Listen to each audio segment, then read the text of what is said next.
Hello friends, आज आपण standard 7चा math subject पाहणार आहोत. आपल्या यातलं सेकंड चॅप्टरला स्टार्ट केली होती आपण मागच्या लेक्चरमध्ये. आपल्या सेकंड नंबरचं चॅप्टरचं नाव आहे multiplication and division of integers. आपण मागच्या लेसनमध्ये मल्टिप्लिकेशन ऑफ इंटिजर्स पाहिलेले आहेत. आपल्याला ह्या लेसनमध्ये डिव्हिजन ऑफ इंटिजर्स पाहायचे आहेत. आता डिव्हिजन ऑफ इंटिजर्ससाठी काही थोड्याशा गोष्टी तुम्हाला या ठिकाणी मी आधी समजावून देणार आहे, त्या तुम्ही लक्षपूर्वक पाहायच्या आहेत. बघा, आता पूर्णांक संख्यांचा जेव्हा भागाकार करतो त्यावेळी आपल्याला कोणकोणत्या चिन्हांकडे नीट लक्ष द्यावं लागतं हे आधी मी तुम्हाला समजवणार आहे. आता या ठिकाणी मी काही उदाहरणं घेतलेली आहे. ती उदाहरणं आधी मी सोडवून दाखवते, मग तुम्हाला डिव्हिजन्स ऑफ इंटिजर्सचे काही रूल समजवणार आहे.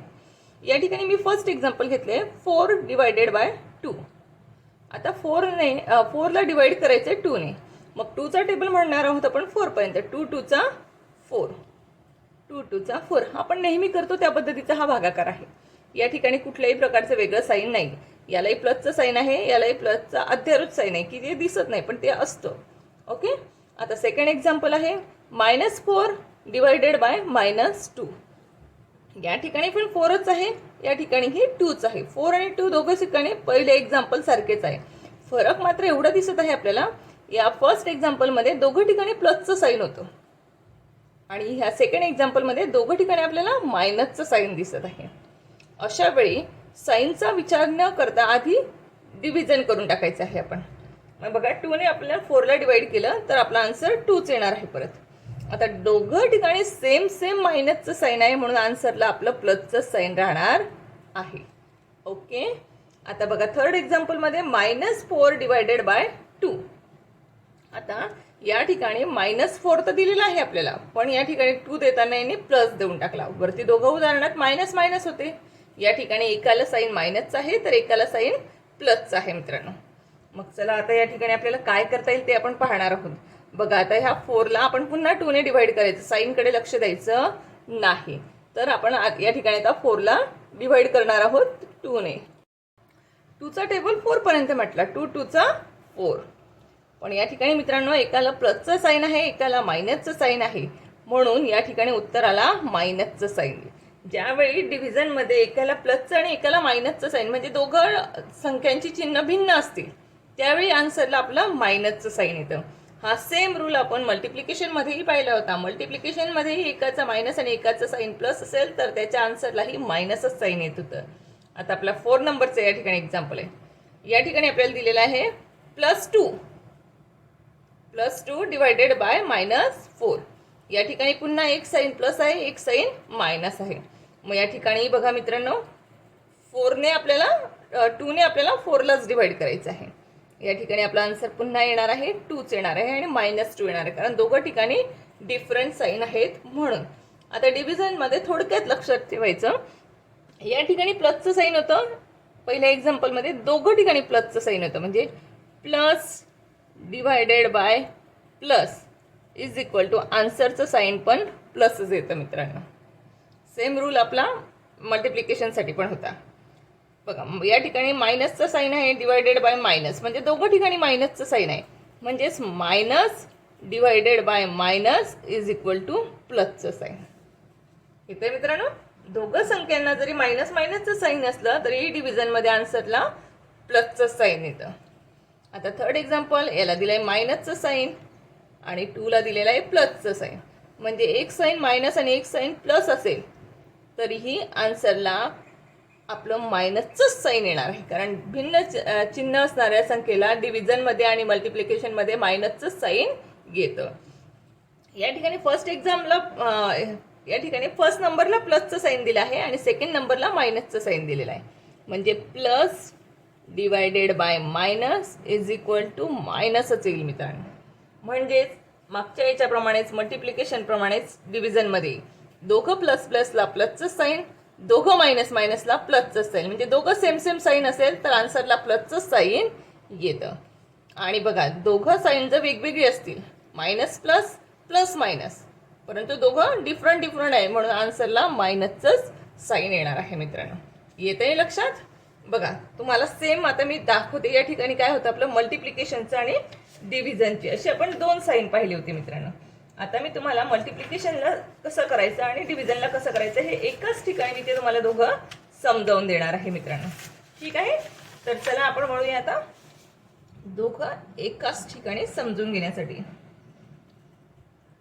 तर मल्टिप्लाय दिलेलं असेल आणि डिव्हिजन दिलेलं असेल.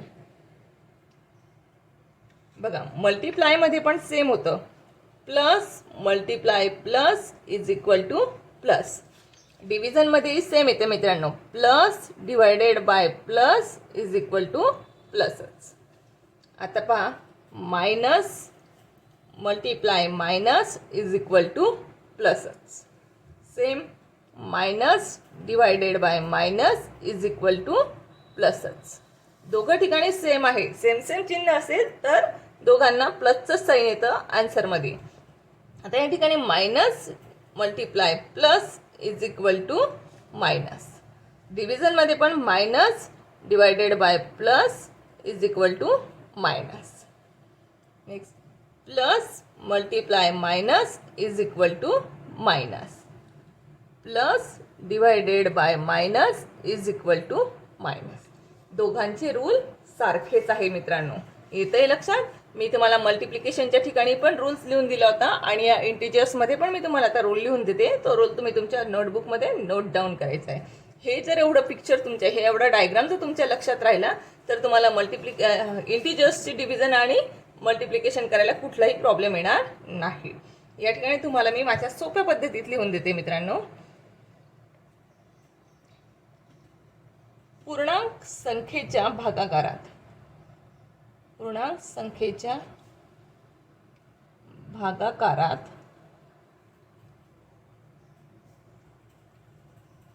दोन्ही संख्यांची चिन्हे, दोन्ही संख्यांची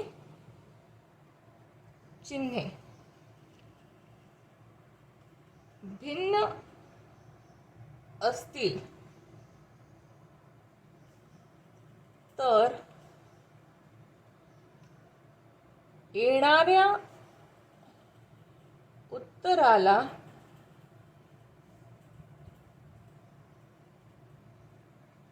ऋणचिन्ह द्यावे. हे आपल्याला समजण्यासाठी आपण आपल्या पद्धतीने सोयीस्कर लिहून घेतलंय. पूर्णांक संख्येच्या भागाकारात दोन्ही संख्यांची चिन्हे भिन्न असतील तर येणाऱ्या उत्तराला ऋणचिन्ह द्यावे. हेच जर मी दोघं मल्टिप्लाय आणि डिव्हिजनचं एकत्र लिहायचं म्हटलं तर पूर्णांक संख्येच्या गुणाकारात व भागाकारात दोन्ही संख्यांची चिन्हे भिन्न असतील तर येणाऱ्या उत्तराला ऋणचिन्ह द्यावे. येते मित्रांनो लक्षात तुमच्या? आता मला असं वाटतंय तुमच्या अतिशय चांगल्या पद्धतीने लक्षात आले असेल. तर आता आपण प्रॅक्टिस सेटकडे वळूया मित्रांनो. आता या ठिकाणी आपला प्रॅक्टिस सेट 8 आपण सॉल्व्ह करणार आहोत. यात आपल्याला फर्स्ट एक्झाम्पल दिलं आहे, -96 डिवायडेड बाय 16. मग या ठिकाणी बघा -96 डिवायडेड बाय 16. आता बघा याला कशाने भाग जाणार आहे मित्रांनो. आता आपण 16चा टेबल आपल्याला माहिती आहे, 16 1 16, 16 6 96. म्हणजे या ठिकाणी आपला आन्सर आलाय 6. पण बघा एकाला साईन मायनस आहे, एकाला साईन प्लस आहे. दोघांची चिन्ह भिन्न आहेत म्हणून आपल्या आन्सरला मायनसचं साईन येणार आहे मित्रांनो. आता आपलं सेकंड एक्झाम्पलकडे वळूया. सेकंड एक्झाम्पल दिलं आहे 98 डिवायडेड बाय -28. मग 98 डिवायडेड बाय -28 आपण लिहून घेतलाय. बघा तर मग आता या ठिकाणी याला कशाने भाग जात होतो. या ठिकाणी आपल्याला 28 म्हणजे दोघं ठिकाणी 88 आहे. थोडं आपल्याला तर मोठा टेबल लवकर आठवत नसेल तर आपण 2 ने भाग देऊ शकतो, कारण दोघं ठिकाणी 8 आहे, समसंख्या आहे. 2 1 2, 2 4 8, 2 4 8, 9 मधून 8 गेला उरला 1, हा झाला 18, 2 9 18. तुमचं आन्सर आलं या ठिकाणी 49 डिवायडेड बाय 14. पण 14 आणि 49ला भाग जातो, कशाने भाग जातो? करेक्ट, 7 ने भाग जातो मित्रांनो. 7 1 7, 7 2 14 आणि 7 7 49. या ठिकाणी तुमचं आन्सर आलं 7/2. पण पुन्हा लक्षात द्या मित्रांनो, या ठिकाणी तुमचं साईन एक मायनस आहे, एक प्लस आहे. या ठिकाणी 28ला मायनसचं साईन आहे, म्हणजे आपण खालच्या ठिकाणी 2ला साईन मायनस दिलं असतं, परंतु इंटिजर्समध्ये खालच्या साईडला मायनस साईन देत नाही, म्हणून ते आपण वरच्या बाजूला देऊन घेतलं. ओके, चला आपला थर्ड क्वेश्चन आहे -51 डिवायडेड बाय 68. मग आपण या ठिकाणी त्याला लिहून घेऊ. -51 डिवायडेड बाय 68. साईनकडे आपण नंतर बघूया. आता आधी आपण याचं डिव्हिजन करून घेऊ. याला बघा 17च्या टेबलने भाग जातो मित्रांनो. 17 1चा 17, 17 4चा 68 अँड 17 3चा 51. म्हणजेच आपलं आन्सर आलं 3/4. आपण वरच्या साईडला मायनसचं साईन देणार आहे. -3/4 हे आपलं आन्सर आलं आहे मित्रांनो. आता आपलं 4 नंबरचं एक्झाम्पल आहे 38 डिवायडेड बाय -57. पहा मित्रांनो 38 डिवायडेड बाय -57. आता बघा या ठिकाणी -57 दिलेला आहे आणि +38 दिलेला आहे. आता ह्या दोघांना कशाने भाग जातो मित्रांनो बघा बरं. याला 19ने भाग जात असतो मित्रांनो. 19 3चा 57 आणि 19 2चा 38. 2/3. मायनसचं साईन खाली दिलेलं असलं तरी खाली न देता आपण ते वर द्यायचं असतं. ओके, म्हणजे आपला आन्सर आला या ठिकाणी -2/3. आपला आता 5th नंबरचा क्वेश्चन दिला आहे -85 डिवायडेड बाय 20. आपण याचं लिखाण करून घेऊ. -85 डिवायडेड बाय 20. आता बघा याला आपल्याला कोणत्या नंबरने भाग जाणार आहे मित्रांनो. याला 5 ने भाग जाऊ शकतो कारण शेवटी 0 आणि 5 आहे. आपल्याला 5ची कसोटी माहिती आहे. बघा 5 ने भाग देऊ. 5 4चा 20 आणि या ठिकाणी बघा 5 1चा 5, 5 2चा 10 होतं म्हणून 5 1चा 5 केला उरले 3 म्हणजे हे झाले 35. 5 7चा 35 म्हणजे आन्सर आलं आपलं 17/4. वरच्या बाजूला मायनसचं साईन आहे. 1 - 1 प्लस आहे म्हणून आपल्या आन्सरला मायनसचं साईन देणार आहोत आपण वर. मग हे आपलं आन्सर होणार आहे -17/4. ओके, चला आपल्या 6 नंबरच्या एक्झाम्पलकडे वळलो आहोत आपण. आता आपलं एक्झाम्पल आहे -150 डिवायडेड बाय -25. मग आपण हे मांडून घेऊया. -150 डिवायडेड बाय -25. बघा या ठिकाणी 25 ने 150ला भाग जाऊ शकतो. मग आपण या ठिकाणी म्हणायचं 25 1चा 25 आणि 25 6चा 150. पण दोघांना प्लसचं साईन आहे म्हणून आपल्या आन्सरला प्लसचं साईन येणार आहे. खालच्या बाजूला 1 लिहित नाही म्हणून आपला आन्सर येणार आहे फक्त 6 येणार आहे मित्रांनो. दोघं ठिकाणी मायनसचं साईन आहे म्हणून आपल्या आन्सरला प्लसचं साईन राहील. ते दिलं नाही तरी चालतं. आपलं 7 नंबरचं एक्झाम्पल आहे 100 डिवायडेड बाय 60. या ठिकाणी बघा 100 डिवायडेड बाय 60. आता एवढा मोठं टेबल बोलण्यापेक्षा बघा दोघं ठिकाणी लास्टला 0 आहे. हे दोघं 0 कट करायचे मित्रांनो. ओके, मी या ठिकाणी हे दोघं 0 कट केलेले आहे. आता याला बघा 2 ने भाग जातो दोघांना. मग या ठिकाणी मी याला भाग देणार आहे. 2 1चा 2, 2 2चा 4, 2 3चा 6 आणि 2 5चा 10. मग या ठिकाणी माझा आन्सर आला आहे 5/3. दोघांना प्लसचं साईन आहे म्हणून आन्सरलाही प्लसचं साईन राहणार आहे मित्रांनो. आता आपलं नेक्स्ट 8 नंबरचं एक्झाम्पल आहे 9 डिवायडेड बाय -54. मग या ठिकाणी आपण लिहून घ्यायचं त्याला 9 डिवायडेड बाय -54. मग पहा तर आता याला कशाने भाग जातो. 9 1चा 9 आणि 9 6चा 54. 9 1चा 9, 9 6चा 54. बघा या ठिकाणी खाली मायनस न देता मी वरच्या बाजूला मायनस देणार आहे. म्हणजे माझा आन्सर येणार आहे -1/6. आता माझं 9 नंबरचं एक्झाम्पल आहे मित्रांनो 78 डिवायडेड बाय 65. मी ते या ठिकाणी लिहून घेईन 78 डिवायडेड बाय 65. आता बघा याला आपल्या कशाने भाग जातो आहे मित्रांनो. 13च्या टेबलमध्ये येतो 65 78. ओके, मग मी याला 13 ने भाग देणार आहे. 13 6चा 78 आणि 13 5चा 65. या ठिकाणी माझं आन्सर आलं 6/5.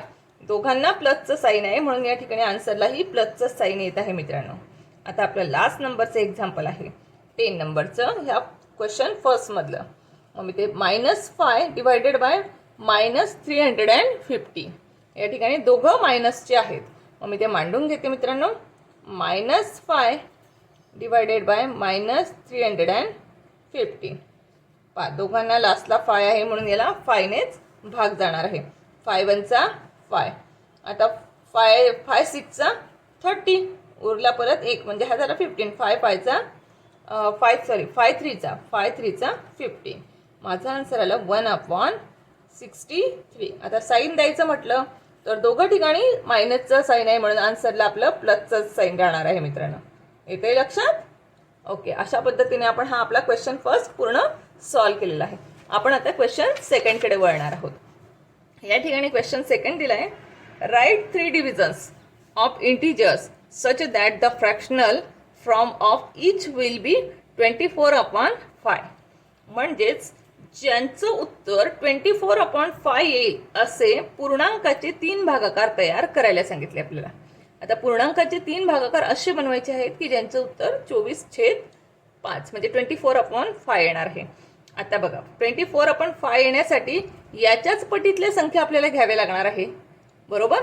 मग आपण याच्याच पटीतली जर संख्या घ्यायची म्हटली तर आपल्याला पहिलीच संख्या घेता येणार. 5च्या डबल केलं आपण, बरोबर. 5च्या डबल केलं मी, ते झालं 10. 24च्या डबल करू आधी. 24च्या डबल येणार आहे मित्रांनो 48. 48 डिवायडेड बाय 10.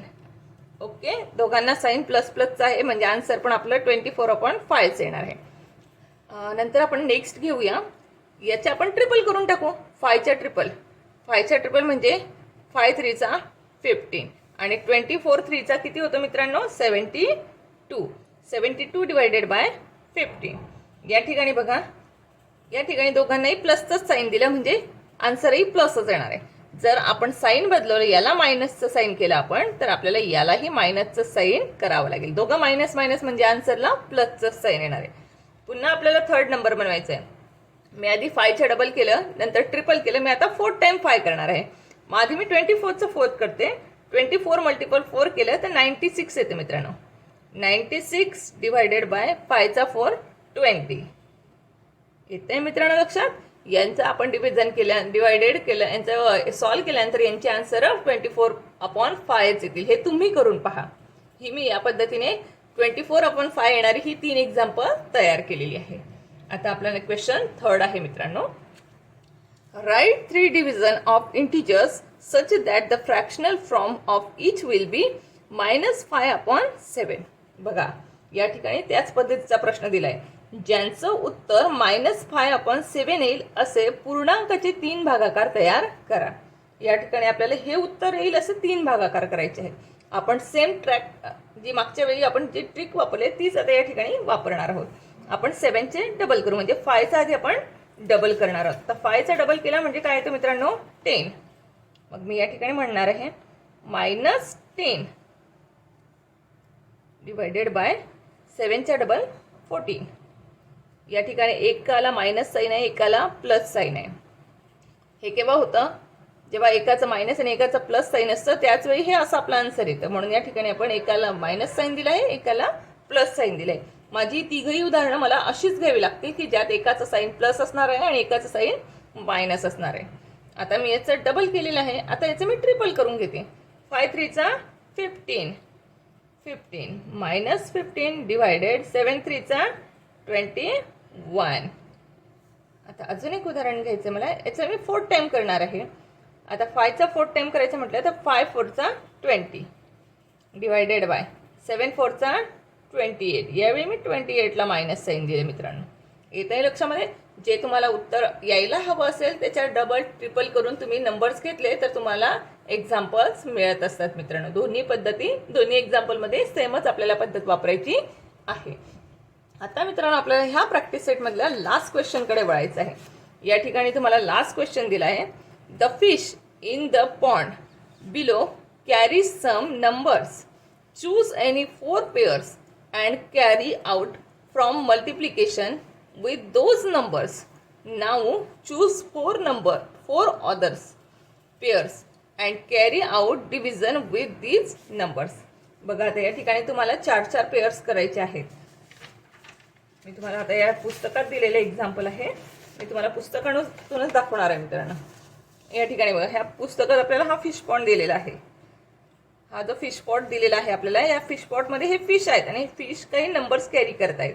दिसतंय याच्यावर दिलेलं आहे -13, -27, -24, +9, +41 असे नंबर प्रत्येक फिशवर दिलेले आहेत. यातले आपल्याला 2-2चे पेअर चॉईस करायचे आहेत. अशा आपल्याला टोटल 4 पेअर चॉईस करायचे आहेत मल्टिप्लायसाठी आणि 4 पेअर चॉईस करायचे आहेत आपल्याला डिव्हिजनसाठी. आता चला मग आपण वळूया आपल्या आन्सरकडे. आधी मग मी काय करते, मला मल्टिप्लिकेशनच्या 4 पेअर्स तयार करून घ्यायचे आहेत. मग मी या ठिकाणी मल्टिप्लाय म्हणून टाकते. मल्टिप्लाय. ओके. आणि या साईडला माझं होणार आहे डिव्हिजन. आता या साईडला मी आधी मल्टिप्लायचे 4 पेअर तयार करणार आहे. ओके. आता मी फर्स्ट पेअर या ठिकाणून निवडणार आहे. आता या ठिकाणी मला कोणतेही 2 नंबर घ्यायचे. मी आता फर्स्ट दिला आहे -13. मग मी फर्स्ट पेअर घेते -13 मल्टिप्लाय. आता याला मल्टिप्लायला चला बघूया. आता मी घेते इथलं -8 घेतला मी. हाच घेतला पाहिजे असं काही नाही, तुम्ही कुठलाही नंबर घेऊ शकतात. चला आता आपल्याला यांचं मल्टिप्लिकेशन आपण नंतर यांचं मल्टिप्लाय करू. आधी आपण पेअर चॉईस करून घेऊ. आता मला सेकंड पेअर चॉईस करायचे आहे. सेकंड पेअर चॉईस करण्यासाठी बघा मी इकडनं घेतलं +9 मल्टिप्लाय +13. त्याच्याच खालचा नंबर मी चॉईस करून घेतला +13. ही माझी सेकंड पेअर झाली. आता मला थर्ड पेअर घ्यायचे. बघा थर्ड पेअरसाठी मी काय घेऊ, -27 घेतला मी. -27 मल्टिप्लाय त्याच्याच जवळचा घेतला मी +41. ही माझी थर्ड पेअर झाली आहे. आता मला फोर्थ पेअर करायची आहे. फोर्थ पेअरसाठी मी +12 घेतला आहे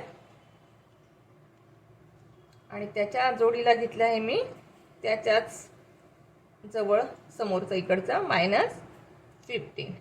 कुठलेही 2-2 नंबर्स घ्यायचे आणि मल्टिप्लाय करायचे. अशा आपल्याला 4 पेअर्स तयार करायला लावले होते. आता आपण यांचं आन्सर काढून देऊ.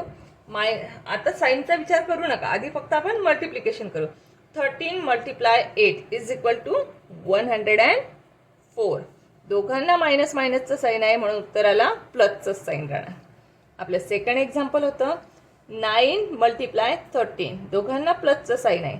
मग बघा 13 मल्टिप्लाय जर आपण 9 केलं तर आपलं आन्सर येतं मित्रांनो 170. दोघांना प्लसचं साईन आहे म्हणून आन्सरलाही प्लसचं साईन राहणार. आता थर्डमध्ये बघा 27 × 41. याचा जेव्हा मी मल्टिप्लिकेशन केलं त्याचा आन्सर येतं मित्रांनो 1107. एक मायनस आहे एक प्लस आहे म्हणून माझ्या आन्सरला मायनसचं साईन येणार. या ठिकाणी बघा +12 × -15 ही पेअर आपण घेतलेली आहे. मग 12 × 15 जर केलं तर आन्सर येतो मित्रांनो 180. ओके. आणि आपल्या याला साईन येणार आहे मित्रांनो मायनसचं, कारण एकाला प्लसचं साईन आहे एकाला मायनसचं साईन आहे. चला आता आपल्याला डिव्हिजनच्या पेअर बनवायच्या आहेत मित्रांनो. आपण कुठलेही नंबर असेच घेऊया आणि फक्त त्या नंबरसाठी त्याला डिवाइड होतं की नाही हे एवढं लक्ष द्यायचं आहे. चला मी आता यातली पहिली पेअर निवडणार आहे मित्रांनो. यातली पहिली पेअर घेते मी -18. बघा हा लास्टला आहे -18. आपण घेतला नव्हता या एक्झाम्पलमध्ये. -18 / +9. ही माझी फर्स्ट पेअर झाली आहे. मी आता सेकंड पेअर चूज करणार आहे. मायनसचे आहे हा बघा -24. -24 घेतलं मी. चला आता कोणता फिश पकडायचा आपण, कोणता पकडूया, याच्या जवळचा आज एक ब्ल्यू एक ब्लॅक घेतला मी +12. ओके. ही माझी सेकंड पेअर झालेली आहे. मी आता थर्ड पेअर करणार आहे. थर्ड पेअरसाठी मी आता चॉईस करते -24च घेतले मी परत.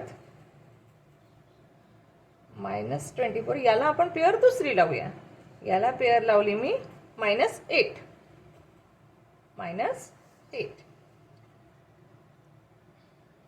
आता माझी लास्ट फोर्थ नंबरची पेअर मला बनवायची आहे. फोर्थ नंबरच्या पेअरसाठी मी घेतला -27 / +9 करून टाकू आपण. ओके. चला तर मित्रांनो, आता मला ह्या 4 पेअर मिळालेले आहेत. मी आता हे तुम्हाला सॉल्व करून दाखवते. बघा, आता आपण डिव्हिजनचाही शिकलेलो आहोत. रूल सायन्सचा विचार न करता 9ने मी आधी 8ला डिवाइड केलं. 9 2 18 येऊन जातो मित्रांनो. आता मी साईनचा विचार करणार आहे. एकाला साईन प्लस आहे, एकाला मायनस आहे. सांगा तर मग उत्तराला कोणतं साईन येईल मित्रांनो? करेक्ट, उत्तराला मायनसचं साईन येणार आहे. आता सेकंड एक्झाम्पल होता माझा -24 डिवायडेड बाय +12. आता साईनचा विचार न करता 24ला 12ने डिवाइड केलं. 12 2 24 येतो. 2 आलेला आहे या ठिकाणी, पण एकाला प्लस साईन आहे, एकाला मायनस साईन आहे, म्हणून आन्सरला मायनसच साईन येणार. आता माझं थर्ड एक्झाम्पल होतं -24 डिवायडेड बाय -8. आता साईनचा विचार न करता 8ने मी 24ला डिवाइड केलं. 8 3 24 येतो. दोघांना मायनस मायनसचं साईन आहे, म्हणून उत्तराला प्लसचं साईन राहणार. आता 4 नंबरचं एक्झाम्पल आहे -27 डिवायडेड बाय +9. आता बघा, 9ने मी 27ला डिवाइड केलं. 9 3 27. एक मायनस एक प्लस, म्हणून आन्सरला मायनसचं साईन येणार आहे मित्रांनो. ओके, आलं तुमच्या लक्षामध्ये? मला असं वाटतं आता डिव्हिजनसाठीचा रूलही तुमच्या अगदी योग्य पद्धतीने लक्षात राहिला असेल मित्रांनो. हा प्रॅक्टिस सेट तुम्ही पुन्हा आपल्या नोटबुकमध्ये सोडवा. Okay, bye friends, thank you.